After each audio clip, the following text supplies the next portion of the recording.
The chains didn't rattle, they screamed. Every turn of the rack pulled Askew's body tighter, until her joints cracked like dry branches under winter frost. The torchlight trembled across the dungeon walls, shadows flickering over men who should never have been there. For by law, a woman of noble birth was never to be tortured. And yet, here she was. The stench was unbearable. Scorched iron, sweat pooling on the stone, the faint sweetness of blood that had dripped and dried over years of hidden cruelty. A clerk scratched quill to parchment in the corner, recording her words, not her agony. Her interrogators leaned in close. Lord Chancellor Risley, with his fine velvet cuffs rolled back. Richard Rich, with fingers stained from ink and secrets. Their whispers sliced sharper than any blade. Anne did not beg. She spat words, not pleas, verses from the forbidden pages of the Bible she had dared to read aloud in London's markets. Each syllable was a nail against the crown's silence. And with every refusal to confess, the rack turned again. Her bones did not break, they separated. Shoulders wrenched from their sockets, hips torn from their cradle, the body unraveling while her voice did not. Some swore they heard her humming psalms between screams, a sound more terrifying to her torturers than silence itself. What made this night more haunting was not just the pain, but the crime. By English law, the torture of a gentlewoman was forbidden. What unfolded in that stone chamber was not only brutality, it was treason against the very justice the crown claimed to defend. And yet, the worst detail was never written in the records. The palace glittered like a reliquary at dusk, all hammered gold and candle smoke, a place so carefully polished that dust seemed like treason. Pages in blue livery held doors with gloved fingertips. Stewards moved like clockwork, counting trenchers, counting goblets, counting breaths. In the great hall, roasted swan arrived, crowned in rosemary and citrus. Ginger comfits rattled in silver dishes. Hippocras warmed in a copper pot that never dared sputter. The musicians in the gallery plucked a melody light enough to float and bright enough to blind. Nothing here creaked, nothing here cracked, nothing on the surface broke. At table, silk sleeves whispered secrets while no one spoke them. The ladies of the privy chamber ate little, pinched bites of marchpane and tilted, eyes steady, a stillness that unnerved men who mistook quiet for softness. In the afternoons, after prayers in the chapel where the incense laid a veil over every doubt, she would walk the long galleries whose windows trapped the last gold of daylight. Tapestries of saints and sieges breathed against the stone. She noticed the details no one else bothered to notice. A saint stitched with one thread of misplaced crimson. A hound's ear turned wrong in the weaving. A king's hand that did not quite match the light. Tiny betrayals hidden in beauty. A court is a theater. A prayer is often a cue.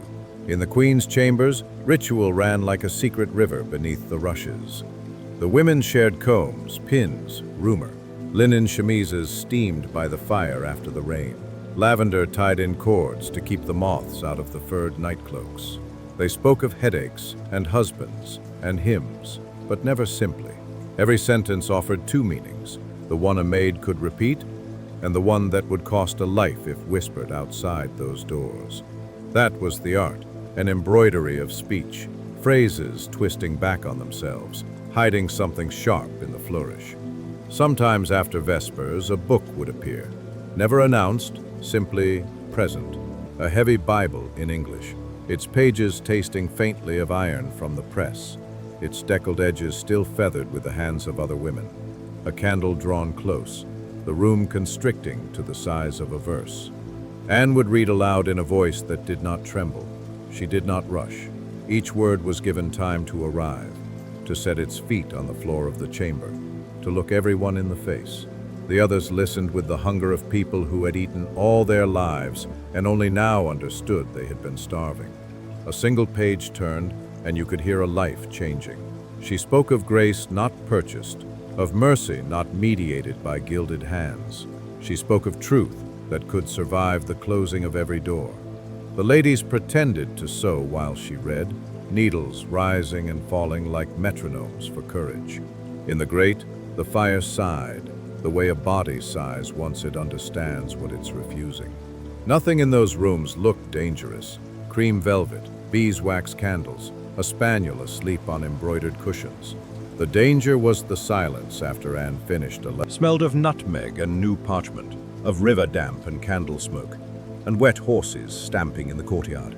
She knew the feel of a French hood pulled tight to the temple, the bite of whalebone stiffening a bodice, the way a kirtle's laces left red script on the skin at night. Her hands were inked at the tips, not from copying fashion, but from scribbling verses on scraps a maid could hide in her sleeve. She learned which corridors carried sound and which swallowed it, which floors betrayed footsteps, which tapestries muffled a conversation like winter snow. The men who hunted her prayed too, though their prayers were bargains. Lord Chancellor Risley, whose velvet never wrinkled, kept his devotions folded in his arithmetic. One name extracted tonight, 2 mercy speeches tomorrow, a ledger in which God balanced like an entry, if written with sufficient care. Richard Rich, who wore the sheen of fresh parchment and the smile of a finished deed, worshipped certainty, the kind that could be signed, sealed, and nailed into a chest. They walked the same corridors as Anne, but never saw the drafts sneaking under the doors. They were not watching for the same winds. At feasts, the Queen smiled, a generous, deliberate smile that told the room, "Be easy." When she touched the spiced wine to her lips, the stewards breathed again. The King's shadow, heavy as plate armor even when he was absent, tilted its weight, and the musicians dared a livelier air. Anne observed the small mercies of power, a nod sparing a man's office, an extra slice of venison ferried quietly to a laundress whose child coughed at night. She saw the way women defended one another, with arrangement rather than accusation, moving chairs, redirecting questions, letting one set of eyes meet another at exactly the right time. But mercy is a kind of light. It draws moths and hunters. The palace trained its people like hawks. Pages learned to kneel without sighing. Priests learned which scriptures to savor aloud and which to swallow. Scribes learned to leave the most important lines unwritten. Everyone learned how to wait. The city just outside the gate, meanwhile, spat and howled and bargained. In London's markets, Anne read the Bible not to ladies, but to cobblers with cracked nails, and fishwives with hands that smelled slip beneath a cushion. The King's mood turned like weather on the Channel, clear by morning, ruin by afternoon. The careful women learned how to speak in fog. Anne did not. She refused the fog. She would not dilute, would not soften, would not rim her sentences in sugar. She let truth arrive dressed as itself. Sometimes a servant brought her a trencher, half gnawed by courtiers too busy scheming to finish their meat. She would eat it without complaint, chewing through cold fat and pepper as if swallowing the day's disguises. Sometimes a guard, who should have been simple-minded, recited a psalm from memory when he thought no one listened. Sometimes the bell for Compline sounded like a warning bell, the kind you hear at sea just before the keel shivers. The Queen liked her, of course she did. Or rather, she liked what Anne reminded her of, a conscience still warm. In the solar, where the light pooled gentler and the tapestries showed gardens rather than martyrdom, Anne's voice had the softness of wool washed well and dried in winter air. The ladies stitched cambric ruffs and decided quietly who would carry which book down which stair, in which sleeve. With every act of caution came its twin, defiance. To hide a text is to swear you will one day read it in the open. Then the invitations, not parchment with seals, but murmured arrangements. We will meet here, the inner closet after prayers, the pages gallery during the storm. Bring no one, tell no one. The books traveled like contraband spices, wrapped, disguised, passed from palm to palm. Pages went missing, then reappeared, as if the paragraphs themselves had taken a walk through the palace to see who would be brave enough to welcome them back. The city noticed. The city always notices, sooner than the crown thinks. A preacher repeated an idea he'd only overheard, and by nightfall it burned through 5 parishes. A bookseller, whose stall smelled like damp leather and hope, sold nothing at all, then suddenly sold everything. The law tightened. Officials practiced new words in their mouths: suspect, examine, recant. Men with authority, who once declared themselves tired, now felt miraculously awake. They sharpened pens, they sharpened looks. And in the council chamber, the first plan was made not to silence Anne, hide. She merely saw. One evening, a servant dropped a trencher. It shattered the quiet so completely that every face turned as if at a proclamation. The Queen's smile barely wavered. She made a joke. The room exhaled. But Anne watched Risley's eyes during that small chaos. How quick they were, how he counted who flinched and who did not, how his lips made the shape of a name he did not say. Rich leaned to whisper, and the whisper spread like ink in water. The ladies resumed their embroidery, but their needles hiccuped. One stitch tight, the next too loose, as if the cloth itself had caught anxiety.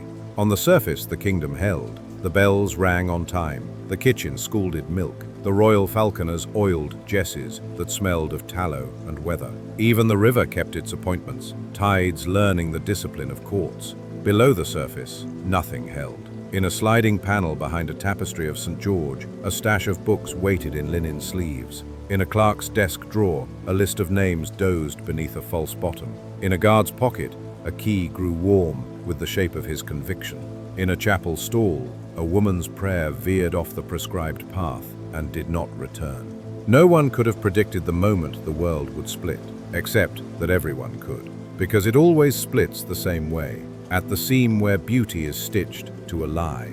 The night before the first arrest, the palace felt unusually quiet, as if the building itself had chosen not to breathe. Anne's candle threw a small, stubborn circle on her table. Her fingers, ink-stained, turned a page as if it might bruise. Outside, the sky pressed its face to the windows. In the corridor, a mouse skittered and then decided against it. Somewhere deep in the stone, the old chill gathered like a meeting of ghosts. Anne closed the book and did not kiss it, as some did. She laid her palm on it, the way you lay a palm on a child's back, to steady it while it sleeps. A footfall stopped at her door, not a servant's tread, heavier, calculated, the kind of step that rehearses its own innocence. She did not hide anything. She simply blew out the candle and waited for the dark to admit what it was bringing. But the door did not open, not yet. The cruelty of power is often its patience. By morning, the kitchens would send out their usual comfort, a sign. It was the way Anne's hand did not tremble when she picked up the book again. The summons came not on parchment, but on air. A whisper carried down corridors that had no business carrying whispers. Anne Askew was to appear again before the council. A request, they called it. Everyone knew a request made with velvet gloves but iron eyes was no request at all. The antechamber stank of wet wool and impatience. Men of rank leaned on their staffs, as if too weary to stand. Yet their eyes were hawk-bright. Risley's hand stroked the edge of his velvet sleeve, as though to remind himself of his own refinement. Rich sharpened his voice before speaking, testing phrases like blades on his tongue. The questions arrived honeyed. Do you recant? Do you confess? Do you accept the mercy of silence? Anne stood straight, though her body remembered nights too long on hard benches. Her gown, though plain, carried dignity stitched into every seam.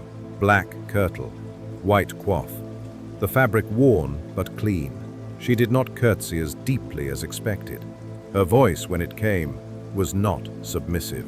I will not deny what the scripture says. It was treason masked as piety. It was courage disguised as plain speech, and it was enough. The men exchanged looks, confirmation more than surprise. The trap had closed. That night, the palace hummed with suppressed celebration. Not the open joy of victory, but the low vibration of predators who smell blood. Servants carried platters of lamprey pie and sugared almonds past men who spoke in low tones. Candles sputtered with draughts no one admitted opening. Behind doors, plans thickened. The Queen's chamber lay heavy with silence, her ladies pretending not to notice how their mistress gripped her rosary too tightly, beads leaving welts in her skin. In London's streets, the whispers shifted. A woman preacher arrested again. A noble lady too bold with her tongue. Market stalls carried more rumor than produce. Apples shriveled in baskets, while men argued scripture with the heat of gamblers. And in the taverns, the story stretched longer than the ale lasted. That the council would make an example of her so great, no other woman would ever dare read again. But the council wanted more. Their breath wine sour, their questions frantic. Name them. Name the queen. Confess the circle of women who read with you. But Anne's silence became its own kind of sermon. Her body screamed while her mouth refused. In the dim chamber, one jailer muttered it was unholy, not heresy, to do this to her. He was silenced with a glance sharp as a dagger. Another clerk paused mid-sentence, his quill dripping ink that spread like blood across the page. He wrote again, slower now, aware that the record itself was complicit. Outside, bells tolled compline, their sound seeping through stone, reminding everyone that the world still turned, while this chamber ignored God's law and man's alike. The betrayal deepened. They returned her to her cell, body shattered, unable to walk. Servants carried her like contraband through the corridors. They thought the silence would break her, but silence became her ally. She prayed without voice, lips moving against cracked skin. She stared at walls until the guards looked away first. And then, the final betrayal, a sentence already written before her trial even began. Burned at Smithfield, public, exemplary. The flame not just for her, but for every woman who had dared imagine herself more than a vessel of obedience. The council prepared the pageant of death. Timber was carted in, tar thickened, chains tested. Alehouses filled with men wagering whether she would scream, whether her faith would melt before the fat on her bones. Women baked bread for the morning, pretending not to know their children would watch a woman burn, as if it were theater. And yet, in private, some whispered that the flames would not silence, but magnify. That her refusal to break on the rack meant she would not break in the fire. The betrayal was complete. The crown itself bent law into weapon, and Anne's body would be its spectacle. But the scandal was far from finished. The morning of her execution broke without mercy. London's air was already thick with coal smoke and the sour tang of the Thames. Crowds pressed into Smithfield long before dawn, drawn as much by curiosity as by fear. Merchants hawked apples bruised from yesterday's cart, and children clutched at their mothers' skirts, their eyes too wide for what Men who had ordered her broken. The preacher stepped forward, Bible in hand, the words rehearsed. He urged her to repent, to confess, to cry mercy from the crown. His voice rang too loud, trying to drown the crowd's restless murmur. Anne's reply was quieter, yet sharper. She spoke of faith not bought by priests, of grace unchained from earthly power. Her voice, though strained, carried into the square. People pressed closer. Some gasped, some crossed themselves, some turned away, afraid the very sound might mark them. Risley and Rich stood apart, their cloaks heavy, their eyes fixed not on her, but on the crowd. They measured reactions, counted every turned head. This was not punishment. This was theater, staged to terrify. But terror has a way of slipping its leash. The faggots were lit.